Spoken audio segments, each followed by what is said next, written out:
Hello বন্ধুরা, good morning. আমি সঙ্গীতা। আমার নতুন আরেকটা ঝলমলে ব্লগে তোমাদেরকে অনেক অনেক ওয়েলকাম আর ভালোবাসা। কেমন আছো তোমরা সবাই? আশা করছি ভালো আছো আর সুস্থ আছো। আমরাও না বেশ ভালো আছি। আর আজকের দিনটা হচ্ছে বুধবার, আর এখন ঘড়িতে বাজে সকাল 7টা নাগাদ। তোমাদেরকে সাথে নিয়ে আজকে ব্লগটা এখান থেকেই শুরু করছি। আই হোপ ব্লগটা তোমাদের একটু হলেও ভালো লাগবে। প্রতিদিনের মতন সকালটা কিন্তু অনেক আগেই শুরু করেছিলাম, আর ওইদিকে অনেক কাজ গোছানো হয়ে গেছে। আর কি জানো তো, কালকে বিকালে না আমি এই বাসনপত্র কিছুই গুছিয়ে রাখতে পারিনি, যেহেতু তোজোর শরীরটা বেশ খানিকটা খারাপ ছিল। তারপর পরীক্ষা ছিল, আমাকেই সমস্তটা যেহেতু ওকে দেখাতে হয়েছিল কালকের দিনটায়, তাই জন্য আমি রান্নাঘরে কালকে একদমভাবে ঢুকতেই পারিনি। সকালে এসে আগে রান্নাঘরে সমস্ত কাজ গুছিয়ে নিয়ে তারপরে চাটা করে নিয়েছি, আর এখন তোজোর জন্য টিফিনটা বানিয়ে নিয়েছি। আসলে তোজোর জন্য শুধু নয়, দুষ্টুর জন্য একসাথে টিফিনটা বানিয়ে নিচ্ছি। আজকে না সকালের দিক করে খুব বৃষ্টি হয়েছিল, যার জন্য আজকে সকালে দুষ্টুও স্কুল যেতে পারিনি। তাই একসাথেই একটু ভারী টিফিন করে নিচ্ছি। তোজোকে বেশ কিছুটা দিয়ে দেবো, আর দুষ্টুও টিফিনটা সেরে নিতে পারবে এই চাউমিন দিয়ে। কালকে আমার অনেক প্রিয় দিদি বোনেরা তোজোর শরীর খারাপ নিয়ে অনেক সুন্দর সুন্দর কমেন্ট করেছো, এমনকি তোমরা জানতেই চেয়েছো তোজো কেমন আছে। সত্যি কথা বলতে কি বলো তো, ঘরে বাচ্চা কাচ্চার শরীর খারাপ হলে ভীষণ মনটা খারাপ লাগে, আর খুব একটা জানো তো টেনশানও কাজ করে। আর আমার তোজোর জানো তো ছোট থেকেই না একটু দরকার সমস্যা ছিল। ও ছোটোবেলায় একবার অ্যাটাক হয়েছিল, তারপর থেকে ওর জ্বর উঠলে আমার ভীষণ ভয় লাগে। তবে এখন যেহেতু ওর 7 বছর বয়স হয়ে গেছে, সেই জায়গাটা থেকে ভয়টা অনেকটাই কমে গেছে। ডক্টর বলেছে দরকার সমস্যাটা নাই, কিন্তু ঠান্ডা লাগলেই আমার একটা ভয় এসে যায়। আর তোমরা সবসময় তো দেখতেই পাও আমার ঘরে কিন্তু একটা ওষুধের কন্টেনারই আছে, যেটা শুধু তোজোর, আর সাথে আমাদেরও নানা এমার্জেন্সি পারপাসে যে ওষুধগুলো প্রয়োজন সেগুলো থাকে। আর তোজোর সমস্ত রকমের ওষুধ আমার ঘরে স্টক করা থাকে। তাই কালকে যখন কাশি হচ্ছিল, কাশির ওষুধ তো দিয়েছি, সাথে ওর একটা না ওষুধ আছে যেটা ওর ঠান্ডা লাগলেই একবারই খাওয়াতে বলেছে ডক্টর। ওই ওষুধটা দেখেছি ওকে আমি যখনই দিই, ও 2 দিনের মধ্যে সুস্থ হয়ে যায়। আজকে বেটার আছে অনেকটাই। আর অনামিকা, তুমি আমাকে বলেছিলে তোজোকে তুলসী পাতা আর মধু খাওয়াতে। এইটা জানো তো, এই টোটকাটা বলতে পারো আমি ও যখন ছোট থেকে তখন থেকেই আমি ওর একটু কাশি হলে ঠান্ডা লাগলে তুলসী পাতা আর মধু খাওয়াতাম। এখনও খাওয়াই, তবে কি জানো আমার বাড়িতে না ওর জন্য ওই যে রাম তুলসী যে পাতা হয় সেই গাছও রেখেছিলাম, কিন্তু গাছটা মারা গেছে। এখন নর্মাল তুলসী পাতা দিয়ে ওকে খাওয়াই। ওইটা খাওয়ালেও অনেকটা ওর ঠান্ডার প্রবণতাটা কাটে। এছাড়া যেন ওর ঠান্ডার খুব সমস্যা ছোটোবেলা থেকে, এখন তো একটু বড় হয়েছে, এখন অনেকটাই সমস্যাগুলো কমেছে। একদম ছোটোবেলা ও ভীষণ শরীর খারাপে ভুগতো। তো যাই হোক, আর এই শরীর খারাপ নিয়ে বেশি কথা বলবো না, কারণ যে কথা নিয়ে আমরা বেশি বলি সেইটাই আমাদের ওপরে বেশি করে অ্যাটাক করে বলে আমি মনে করি। আর জানো তো আজকে না বেলা করে খুব সুন্দর ওয়েদারটা দিয়েছিল। সকালে ভীষণ বৃষ্টি হয়েছিল দুষ্টু স্কুল যাওয়ার সময়, কিন্তু বেলার দিকে ওই 8:30 9টার দিকে না আকাশে ভীষণ সুন্দর রোদ দিয়েছিল। আর রোদ উঠলে আমার আর কাজের অন্ত থাকে না, আমি যেন রোদ দেখলে পাগলই হয়ে যাই বলতে পারো। ওই বৃষ্টি কাদার পরে যখন রোদটা ওঠে, এইদিকে আগে ঘরটা একটু ডাস্টিং করে নিই।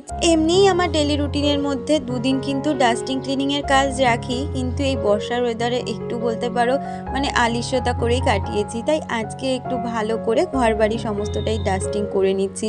আর আজকে জানো তো সকালের দিকে কিছুই জামা কাপড় কাচিনি ওই বৃষ্টি দেখে, কিন্তু এখন রোদ দেখে আর নিজেকে কন্ট্রোল করতে পারছি না।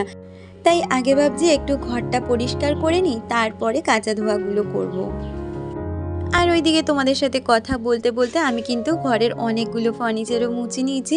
আসলে আমার ঘরে হয়তো খুব বেশি কিছু ফার্নিচার নেই, কিন্তু যেটুখানি আছে সেটুখানিকেই নিজের যত্ন দিয়ে সবসময় গুছিয়ে রাখার চেষ্টা করি। আর এই ঘরে না বেশিরভাগ ফার্নিচারই বলতে পারো আমার বিয়েতে পাওয়া, এই খাট থেকে আলমারি থেকে টিভি সমস্তটাই। আমাকে পূজা ব্লগ চ্যানেল থেকে দিদি কমেন্ট করেছে, সে লিখেছে খুব সুন্দর হয়েছে দিদিভাই ভিডিওটা, প্রথমবার দেখলাম, তোমার নতুন বন্ধু হয়ে পাশে থাকলাম। থ্যাংক ইউ সো মাচ, তুমি এইভাবেই আমার পাশে থেকো।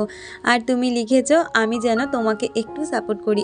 আমি চেষ্টা করি সব সময় সবাইকে সাপোর্ট করার, কারণ আমরা তো যারা ব্লগিং করি তারা জানি একটা চ্যানেলকে কত কষ্ট করে দাঁড় করাতে হয়।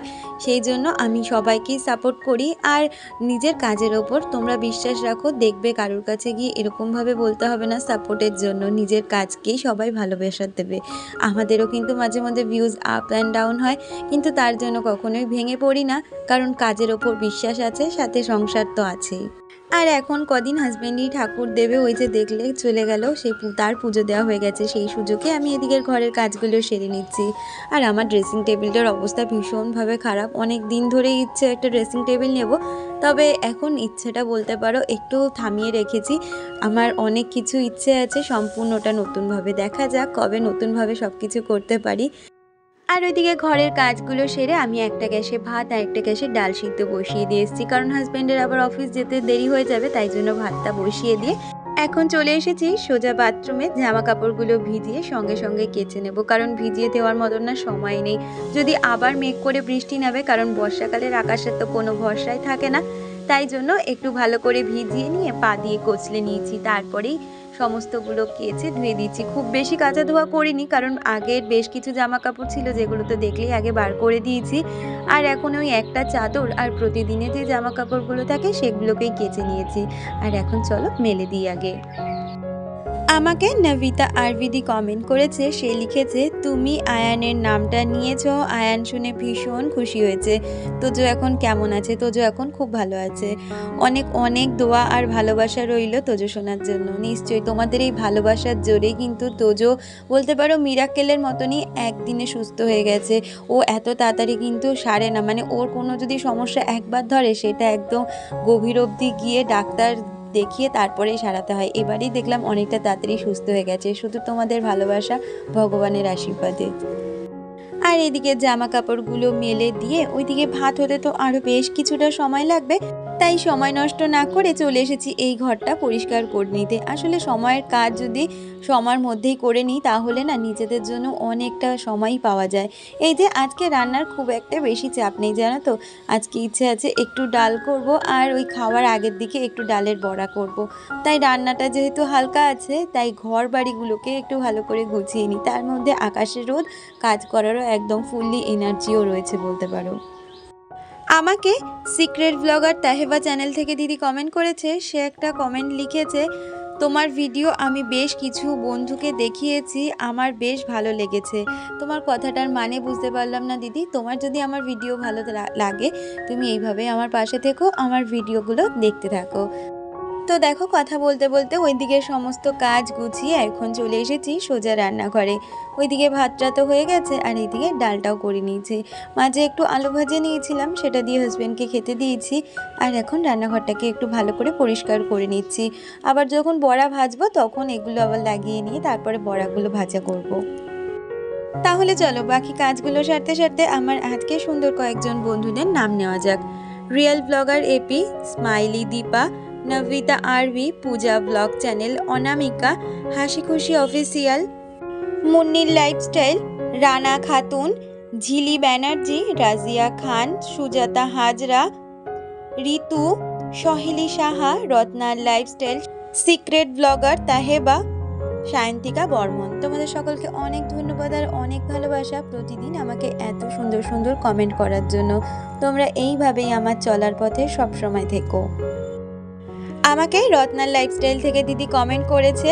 দিদি লিখেছে, কেমন আছো দিদি? খুব ভালো লাগলো ভিডিওটা, আমি খুব ভালো আছি। আর তুমি তোমার ছোট্ট মেয়ের নাম নিতে বলেছো, তার নাম আরবি ইসলাম। হাই আরবি, কেমন আছো? খুব ভালো থেকো, খুব সুস্থ থেকো। আমি তো জানি না তুমি কেমন আছো, যদি আমার ভিডিওটা শুনতে পাও অবশ্যই একটা কমেন্টে জানিও। আর ওই যে বললাম বড়া করব, আজকে কি দিয়ে বড়া করব বলো তো? এই যে মুসুর ডাল দিয়ে। মুসুর ডালটা না সকালবেলায় ভিজিয়ে রেখে গেছিলাম, আর মুসুর ডালের মধ্যে দিয়েছিলাম একটু রসুনের কোয়া। কাঁচা লঙ্কা নেই, কাঁচা লঙ্কা দিয়ে যদি পেস্ট করতাম তাহলে পেস্টটা আরও বেশি মানে টেস্ট হতো বড়াটা খেতে। আর এর মধ্যে না একটু পেঁয়াজ কুচি দেবো, ওই যে পেঁয়াজই বলতে পারো করছি, সেটা বেসনের বদলে এরকম মুসুর ডাল দিয়ে। মানে দুটো প্রোটিনই রইলো, আর খেতেও জানো তো ভীষণ ভালো হয়েছিল। এই যে ডালটা পেস্ট করে নিয়েছি, তার মধ্যে পেঁয়াজ কুচি, একটু নুন আর হলুদ দিয়ে ভালো করে মাখিয়ে নিয়েছি। তাহলে চলো এবার গ্যাসের যেগুলো মেজে দিয়েছিলাম সেগুলো লাগিয়ে এখন বড়াগুলোকে ভেজে নিই। আমাকে রানা খাতুন দিদি কমেন্ট করেছিলে, তুমি বলেছো মিক্সার গ্রাইন্ডার মেশিনের উপর একটা বাটি, ওই বিরিয়ানি কিনলে যে বাটিগুলো পাওয়া যায় সেইগুলো ওপর দিয়ে রেখে দিতে, তাহলে মেশিনের ভিতরটা এত নোংরা হবে না।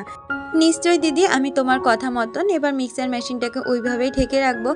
আসলে এই মিক্সারের নোংরাগুলো কিসের জানো তো, ওই যে যখন মশলা করি ওই জলগুলো পড়তে পড়তে এরকম নোংরা হয়ে গেছে। যেন আমি সবসময় ধুয়ে মানে পরিষ্কার করে নিই যখনই মশলা করি, তাও জানি না কীভাবে এত নোংরা হয়ে যায়। আর এই দেখো কথা বলতে বলতে সমস্ত বড়া ভাজা হয়ে গেছে। আজকের লাঞ্চে এরকম বড়া ভাজা আর মুসুর ডাল দিয়েই ছিল। তাহলে বন্ধুরা, আজকের ভিডিওটা এই পর্যন্ত রাখছি। দেখা হচ্ছে পরবর্তী ভিডিওর সাথে। ততক্ষণ তোমরা খুব ভালো থেকো।